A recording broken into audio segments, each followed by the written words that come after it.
ناظرین سوچو، اگر تمہیں اچانک یاد آ جائے کہ تمہارے گھر میں کچھ قیمتی رکھا ہے، کیا تم نماز کے دوران بھی بے چین ہو جاؤ گی؟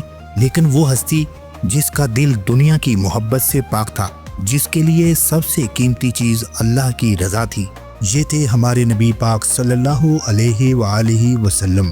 ایک مرتبہ نبی کریم صلی اللہ علیہ وآلہ وسلم نے عصر کی نماز پڑھائی۔ جیسے ہی نماز ختم ہوئی، آپ صلی اللہ علیہ وآلہ وسلم صحابہ کرام رضی اللہ تعالی عنہما کی صفوں کو پھلانگتے ہوئے تیزی سے گھر تشریف لے گئے۔ صحابہ رضی اللہ تعالی عنہما حیران ہو گئے، آخر ایسی کیا ضرورت پیش آ گئی کہ اللہ کے محبوب صلی اللہ علیہ وآلہ وسلم نے نماز کے بعد فوراً دوڑ لگا دی۔ تھوڑی ہی دیر بعد آپ صلی اللہ علیہ وآلہ وسلم واپس تشریف لائے۔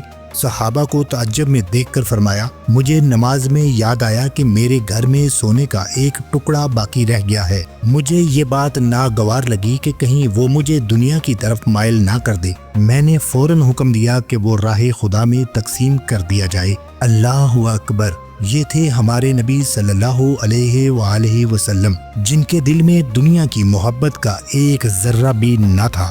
پھر اللہ کے نبی صلی اللہ علیہ وآلہ وسلم کا دل دیکھو، جس میں دنیا کی کوئی خواہش نہیں تھی، صرف اللہ کی رضا، امت کی بھلائی اور آخرت کی فکر تھی۔ قرآن کہتا ہے، یقیناً تمہارے لیے رسول اللہ صلی اللہ علیہ وآلہ وسلم کی ذات میں بہترین نمونہ ہے، تو اب اپنے دل کو بھی اس دل جیسا بنا لو۔